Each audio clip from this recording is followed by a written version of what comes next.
Albert Einstein, Chapter 4, Unemployed Scientists. The Swiss Federal Polytechnic Institute came as a revelation to the 17-year-old boy. If Albert was a young man without a country, so were many of the others registered at the great university. They were refugees from Tsarist Russia. There were students who had been deprived of the right to get an education in Hungary and conquer Bavaria, and some from Poland, and even some from France. From every part of Europe, freedom-loving people of all ages had come to this sanctuary where they could develop their abilities in their chosen fields. Aru had seemed like the home of freedom. How much more inspiring to Albert was this great campus with its hundreds of Swiss and foreign students all working side by side. From the beginning of his university career, Albert was seized by a desire to become a citizen of the world. Here, where individuals were from practically every European country were gathered together, patriotism or nationalism seemed out of place and ridiculous. Now, for the first time, he began to regret that he had not tried harder at the gymnasium to master more languages. He longed to discuss their mutual problems with his fellow students, and yet could not talk or understand their language. It did not take long for him to realize that mathematics had a language of its own, a language that was understood by people who could not understand each other. The symbols of algebra, geometry, calculus, physics, and chemistry were all that was needed to permit people of different languages to work out problems together. It was this newly learned knowledge that brought about the crumbling of the wall he had always built between himself and strangers. He found that he was no longer shy with fellow students who, side by side with him, were seeking the basic truths of the universe.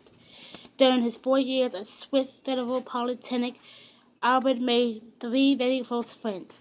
There was first of all Friedrich Adler, a blond boy who was even more bitter than Albert about the evils of militarism.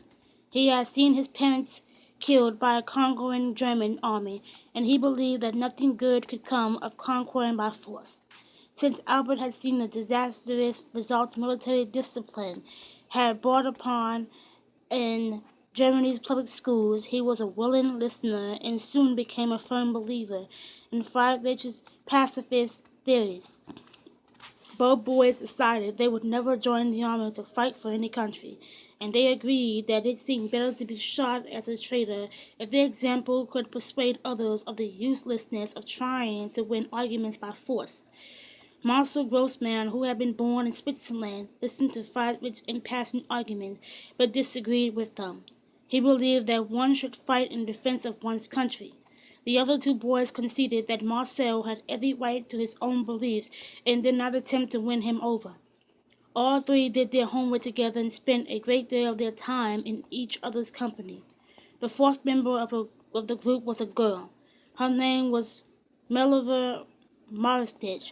From his very first meeting with her at the table they shared in the physics labs, she fascinated Albert because she was so completely unlike any girl he had ever met. She believed women should be educated. Most girls seemed to think that all they had to learn was how to cook and keep house for their future husbands. She spoke only Siberian, of which Albert could understand not a word, and yet her eloquent eyes and long graceful hands enabled her to convey her meaning clearly in a sort of sign language of her own. Albert began studying Siberian, and Mileva got to work on unraveling the mysteries of German.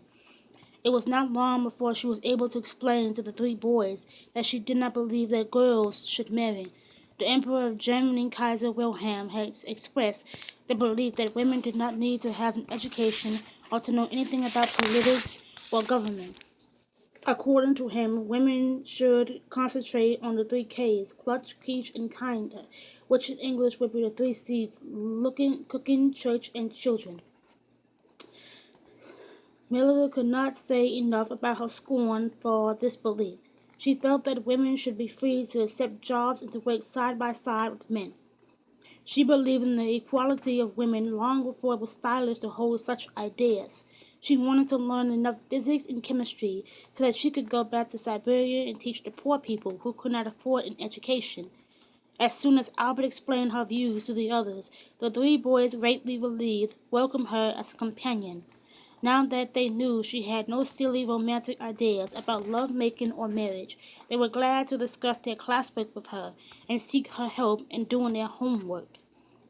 All four members of this little group loved to take walks. They all liked music, and the beautiful old city of Zurich had much to offer them. Whenever their work schedules permitted, they enjoyed an evening of pleasure and relaxation. Time sped by rapidly. Mr. Einstein sent money to Albert regularly. When Albert went home for his third summer vacation, he discovered why this had been possible. Carl Wenteller had given the Einstein business the young blood and the drive it had lacked before. It was not making a fortune, but there was enough money to support the whole family. Carl and Mija had waited for Albert to return and act as best man at their wedding, and he was overjoyed to see how happy the young couple were and how well Carl fitted into the family. His father seemed even less robust than when Albert had last seen him, but he insisted that he had never felt better in his life. Mrs. Einstein was so happy that she seemed to have grown younger instead of older.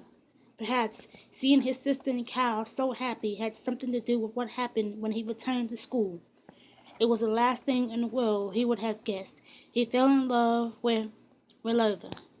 Even more surprising, in spite of all her ideas on the subject, she fell in love with Albert. They became engaged and began to make plans at once. They agreed that they would be married just as soon after graduation as possible. They would both look for teaching jobs, and with their fine record expected to get them easily. As soon as either one of them got a job, they would be married. Malivo could only get work in a private school because she was a Iberian citizen, but Albert had applied for citizenship 4 years before. By the autumn following graduation, the 5-year residence requirement would have been fulfilled so he could get a position in any one of the government-controlled schools, even the Swiss Federal Polytechnic itself. Both Albert and Maleva worked harder than ever to improve their marks so that they could be graduated with high honors in physics, chemistry, and mathematics in order to qualify for the best jobs available. On graduation day, when they were handed their diplomas, Friedrich Elder and Albert Einstein were singled out for special mentions. Albert was named the finest mathematician the university had ever graduated. But the next day, when the four friends gathered in front of the bulletin board, they soon learned that neither Albert nor Friedrich, in spite of their honorable mention, nor either of the others had been given a job. They learned, too, that a vacancy on the faculty of the Swiss Federal Polytechnic had been filled by someone with a Swiss name. The four unemployed physicists turned and walked away in disconsolate silence. 3 of them were angry about Albert's situation than they were about their own. After all, Maliva said, breaking a long silence, "I am a woman. There has never been a woman professor in Switzerland. I can understand why they would hesitate, but Albert, whom they call the greatest mathematician." "It's a great disappointment," Albert Friedrich said, "but try to cheer up. There will be something soon, I'm sure of it." "The trustees know nothing about my pending citizenship," Albert said mildly. "They may not have wanted to give this plum of a job to a foreigner. It may be that they think I've not had enough teaching experience." "But you have," Marcel explained. "You are a great teacher. If it weren't for your tutoring, I'd never have been able to get my diploma. And there are lots more like me." "And have you told the faculty that, Marcel?" Albert asked. His eyes twinkled and he grinned at his angry friend. "Of course you didn't. And nobody else did either."